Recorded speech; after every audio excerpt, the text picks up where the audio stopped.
Swastiastu, Nama Budaya, Salam Kebajikan. Salam Budaya. Alhamdulillahirrabbilalamin. Workshop penulisan majalah dengan tema menulis future atau menulis kehidupan. Kita mulai dengan berdoa menurut agama dan kepercayaan kita masing-masing. Dengan duduk siang segera berdoa mulai. Akan diawali dengan laporan kegiatan oleh Kepala Bidang Sejarah Bahasa Sastra dan Permusiman. Kepada yang terhormat Bapak Anas Mubagir Kibaran, silakan. Bismillahirrahmanirrahim. Assalamualaikum warahmatullahi wabarakatuh. Hadir di sini untuk menyelenggarakan, melaksanakan kegiatan workshop. Sebelumnya yang saya hormati Bapak Kepala Dinas Kebudayaan Kebudayaan Kabupaten Sleman, yang dalam hal ini diwakili oleh Bapak Sekretaris Bapak Arif Marwoto. Kemudian kami berharap nanti para peserta workshop ini tadi saya sampaikan untuk bertujuan untuk ikut menyemarakkan terbitan majalah di Dinas Kebudayaan Kebudayaan Mementri, sehingga isi dari Mementri ini nanti juga cukup bervariasi. Kami akhiri, ada kesalahan mohon maaf. Bila taufik wal hidayah. Assalamualaikum warahmatullahi wabarakatuh. Diucapkan terima kasih kepada Bapak Anas Mubagir. Selanjutnya mohon perkenan dari Bapak Kepala Dinas Kebudayaan Pondok Kebudayaan Kabupaten Sleman yang dalam hal ini diwakili oleh Bapak Sekretaris Dinas untuk membuka secara resmi sambutan dan membuka secara resmi pelaksanaan workshop penulisan majalah dengan tema menulis future atau menulis kehidupan. Dipersilakan. Selamat pagi dan salam sejahtera untuk kita semuanya. Yang kami hormati Bapak Ibu narasumber workshop pada pagi hari ini dan juga Bapak Ibu semuanya peserta workshop penulisan majalah Mementri. Jadi Bapak Ibu yang kami hormati, terkait dengan kegiatan yang kami laksanakan dari Pondok Kebudayaan di Dinas Kebudayaan, ini adalah salah satu program kegiatannya Mas Anas di bidang SBSP yang turunannya adalah dari DASY Masjid. Kalau di kita di Kabupaten Sleman mungkin ada penerbitan terkait dengan majalah Mementri seperti ini, belum tentu di Kabupaten Kulon Progo, kabupaten yang lainnya juga ada seperti ini.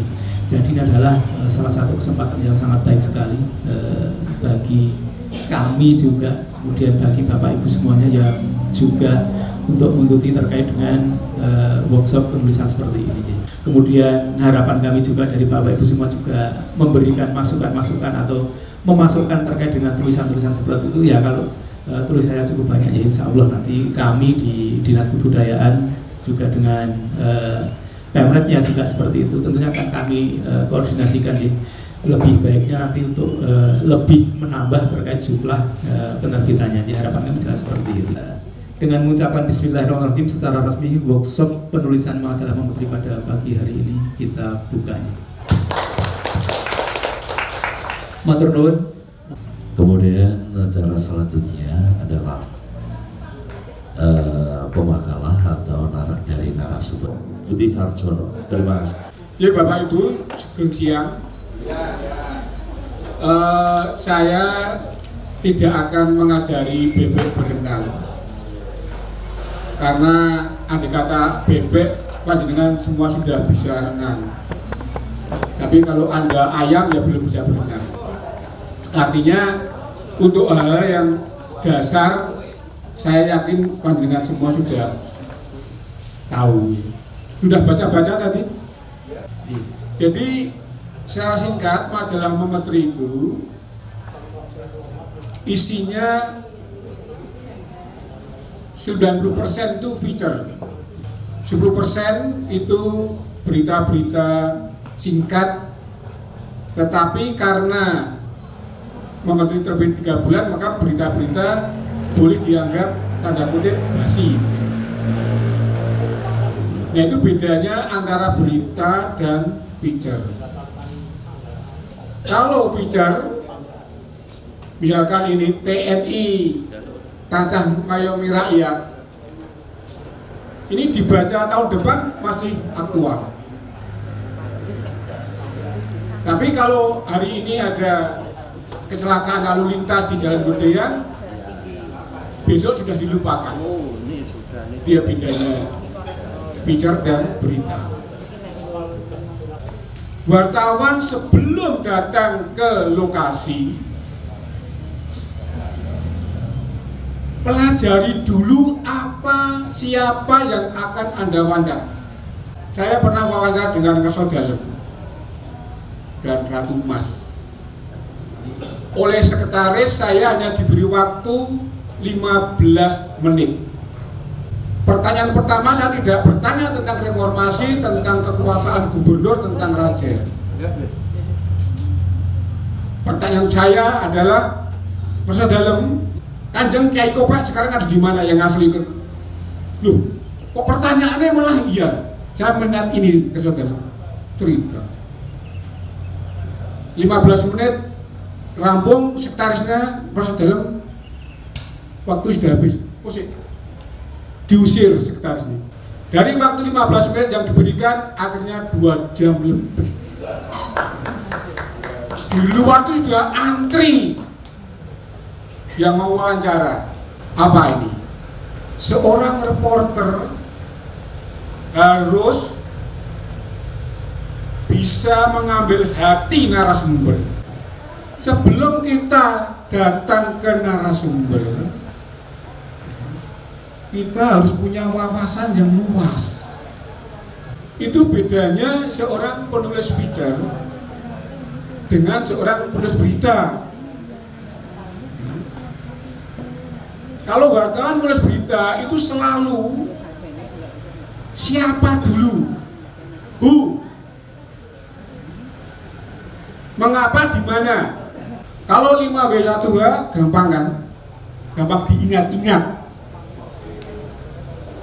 Tapi untuk feature, Anda harus menambah 3I tadi ya. Intuisi, investigasi.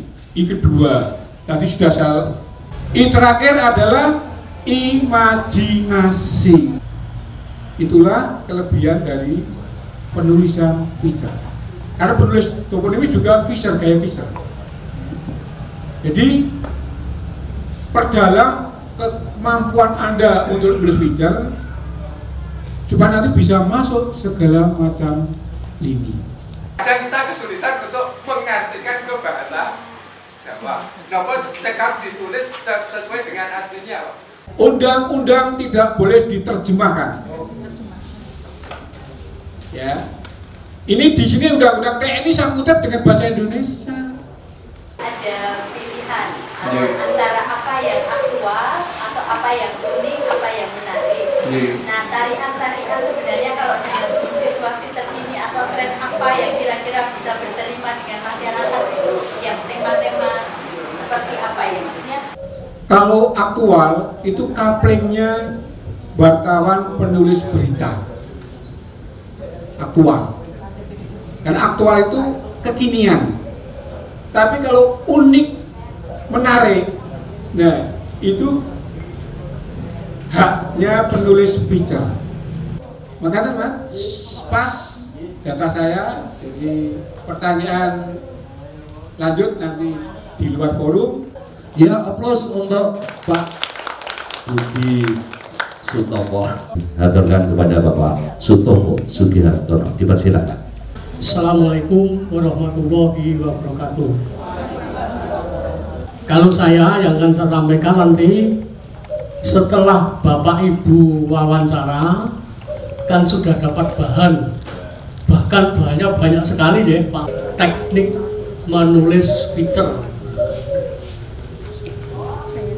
Apa itu feature itu ya sebetulnya? Feature itu adalah satu jenis tulisan jurnalistik yang berisi perpaduan berita, news. Kalau news tadi cukup 5W1H, Pak Budi tambah 3I. Kalau saya masih tambah lagi 1S, security ya. Jadi segi keamanan bagi penulis berita sendiri, keamanan akibat berita itu tersebar di media massa. Umumnya berisi kisah nyata atau kisah perjalanan ya, atau biografi dan lain sebagainya, dengan gaya penulisan bertutur atau bercerita. Oleh sebab itu, feature juga sering disebut cerita di balik berita atau laporan yang mendalam. Feature merupakan karangan khas menyajikan fakta dengan gaya ringan, menarik, dan menonjolkan fungsi menghibur. Nah, sisipan opini pun harus berdasarkan fakta.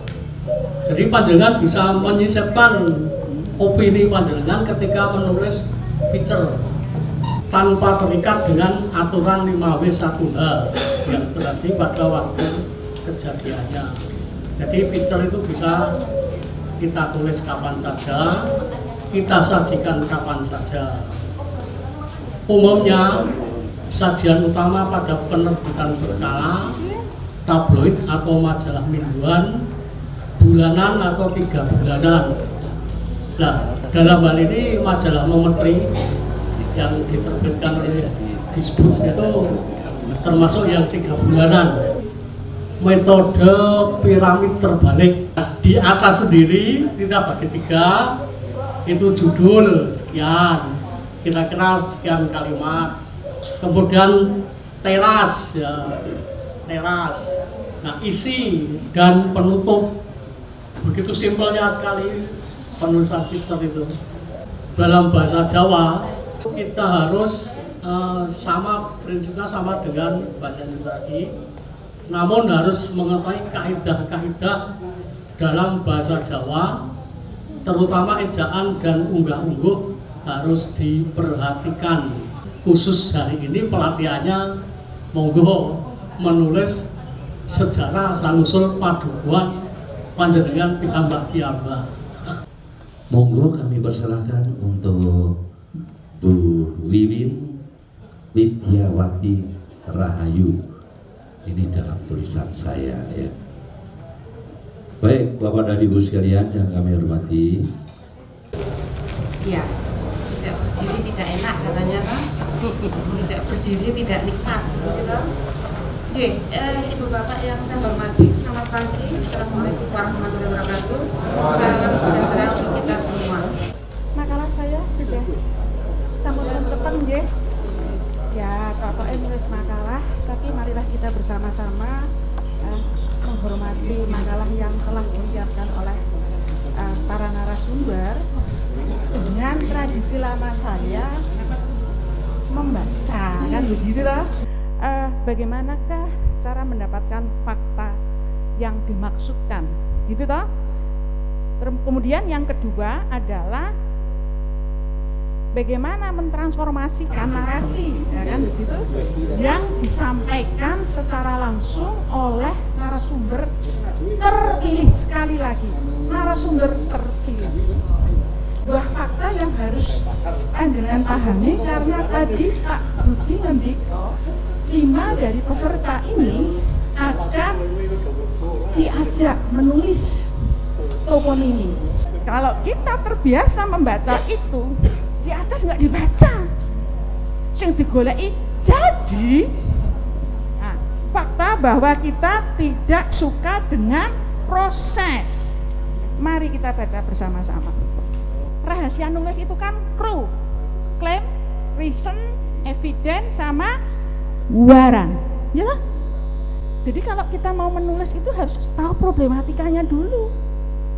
Entah itu esai, entah itu opini, entah itu feature. Hanya cara penuangannya yang berbeda-beda. Tandaan lainnya adalah bahwa menulis berita bisa membosankan, sedangkan menulis feature bisa sangat menyenangkan. Feature dapat diistilahkan sebagai seni berkisah dengan fakta.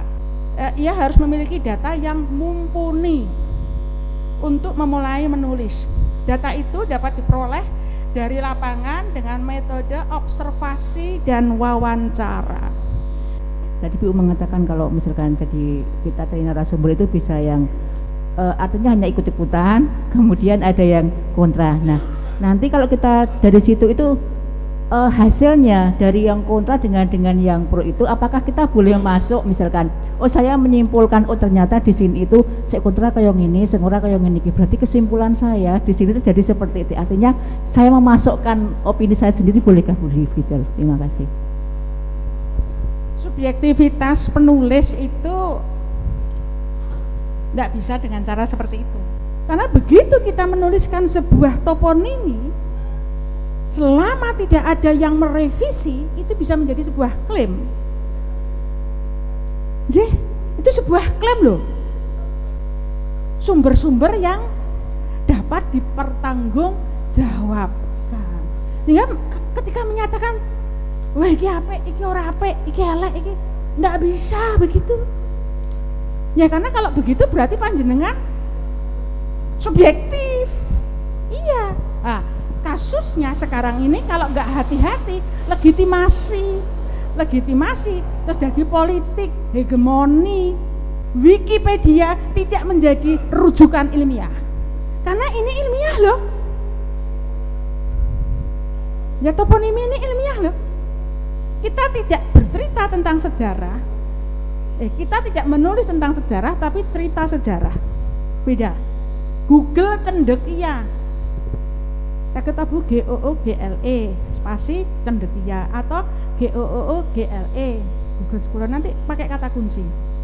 Yang pertama untuk narasumber Bu, kadang kita untuk mencari narasumber dari sebuah dusun itu kan supaya betul-betul sejarah atau mungkin yang akan kita dapatkan itu betul-betul valid atau sudah bisa dikatakan oh ini sejarahnya benar, itu kira-kira harus kira-kira berapa narasumber? Ini kan cerita sejarah. Oh, cerita sejarah dari sudut pandang yang berbeda. Nah, tetapi cerita terkait dengan sejarah berdirinya itu kan panjenengan gali dari berbagai sumber. Jangan patokan 2, 3. Fiturnya kan jenis fitur kan macam-macam. Nah, artinya fitur yang membuat orang tertarik untuk membaca. Jadi sepanjang masa membaca fitur itu tidak ada kata kadaluarsa seperti straight news. Nanti menuliskan tentang cerita kampung panjenengan berada. Dari situ saya bisa tahu, Pak Budi ngaten nggih. Nah, nanti kan saya bisa melihat view-nya di mana. Assalamualaikum warahmatullahi wabarakatuh. Salam sejahtera untuk kita. Ya, berikan aplaus untuk Bu Wiwin. Nanti jam 13 sampai jam 14 nulis speaker tentang tempat ini cukup 1 halaman. 1 halaman itu tulisan dilarang seperti apoteker, ya harus jelas dan pakai bahasa Jawa, ya.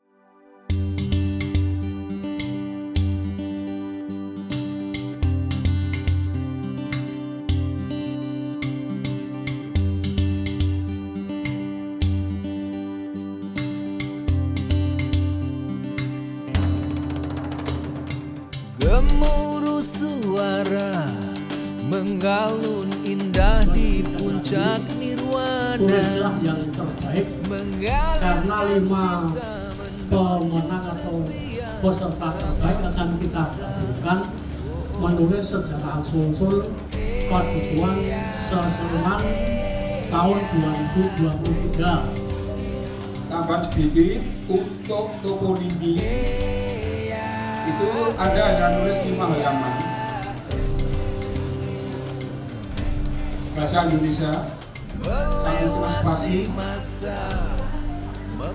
foto-foto 3 atau 4, tulis, jangan lupa bahasa Jawa. Aksara serangkai mengungkap ribuan kisahnya,